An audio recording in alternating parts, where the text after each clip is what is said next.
જય શ્રી કૃષ્ણ, જય માતાજી। મારા વહાલા દર્શક મિત્રોને રેખા રાદડિયાના સ્નેહભર્યા નમસ્કાર। મિત્રો, આજે હું તમને દર્શન કરાવીશ રામેશ્વર મહાદેવના, જે શકરગઢ રોડ ઉપર આવેલું છે। જે અમરેલીમાં શકરગઢ રોડ ઉપર આવેલું છે તે રામેશ્વર મહાદેવના આપણે દર્શન કરીએ।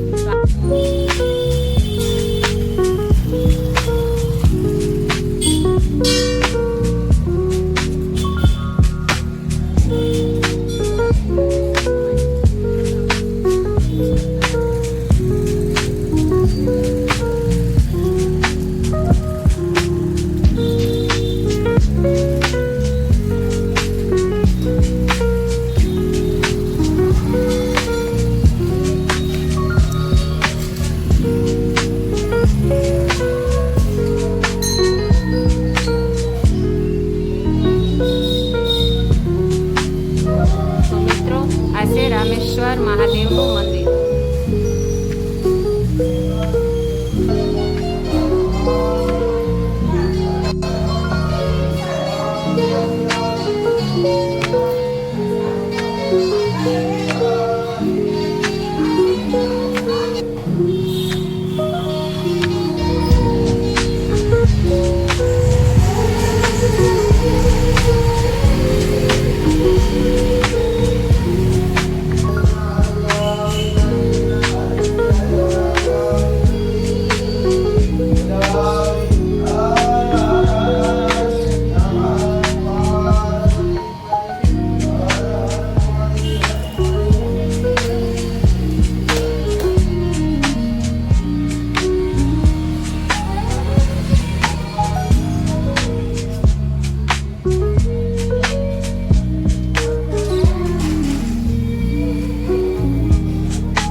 આપણે રામેશ્વર મહાદેવના દર્શન કર્યા અને રામેશ્વર મહાદેવના મંદિરની આગળ હનુમાનજી મહારાજ છે, તો આપણે તેમના દર્શન કરીએ।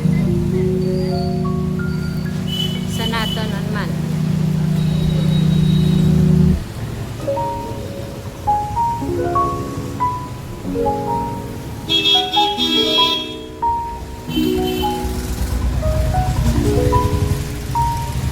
જય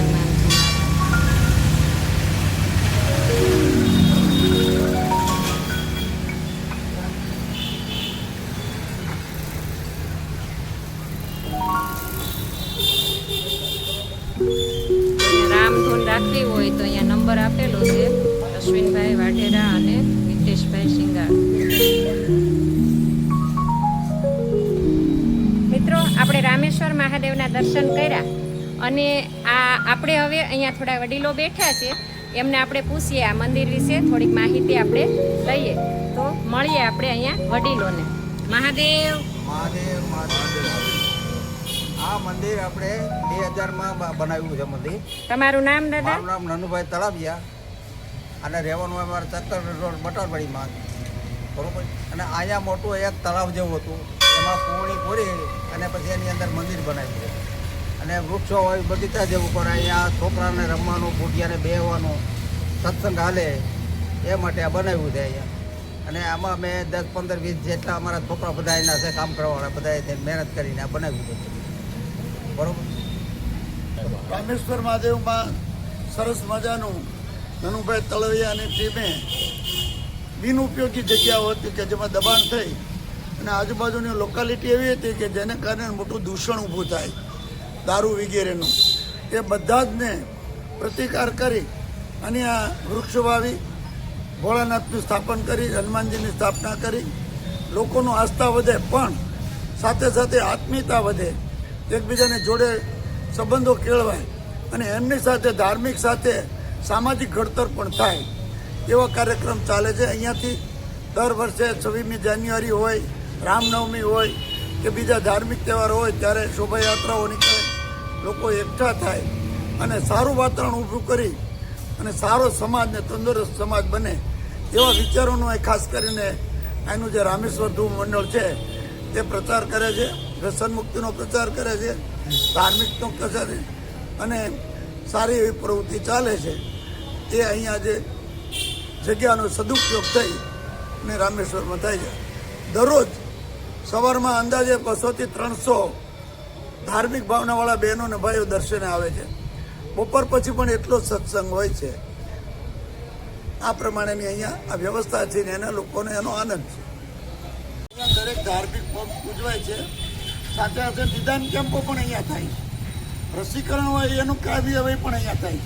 પછી જયા પાર્વતીની વ્રત હોય, શીતળા હાથમ હોય, પાણી રેડવાનું હોય કે પછી લોકોએ તર્પણ કર્યા પછી મહાદેવને જે તર્પણની ક્રિયા પછીનું હોય એ ક્રિયાઓ પણ અહીંયા બધી થાય છે અને એને કારણે સાજા સમૂહ લોકો અહીંયા સંકળાય છે. નાની નાની ગોરબાઈથી માંડી, દશામાંથી માંડી, કેવડા હોય, નાગપાંચમ હોય, સીતા હાથમ હોય, જયા પાર્વતી હોય, આ બધા જ તહેવારો, જન્માષ્ટમીનો તહેવાર અને ગણેશ ચતુર્થીનો તહેવાર તો અઠવાડિયા સુધી વપરાય છે.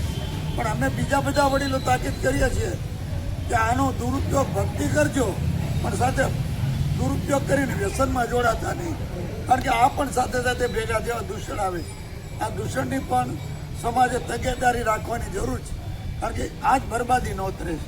અને એવું પણ ભોળાનાથને હારે રાખીને કહીએ છીએ કે તમે આની સાક્ષીએ બધું કરો ખરા પણ પીવાનું, તમાકુનું અને ખોટા વ્યસનો છોડો તો તમે સુખી થશો અને સમાજ સુખી થશે.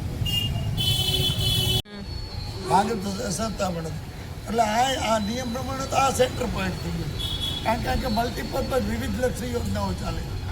પછી રામનવમી હોય, ગણેશ ચતુર્થી હોય કે કથા વાર્તા હોય કે ભાગવત કથા હોય કે દેવી પુરાણ હોય કે ગમે તે હોય, ગમે એ હોય, પણ લોકો એનો હવળો અર્થ લેતો થાય, દૂષણ વધતું જાય છે અને સંસ્કાર ઘટતા જાય છે અને બધું અનબેલેન્સ થતું જાય છે.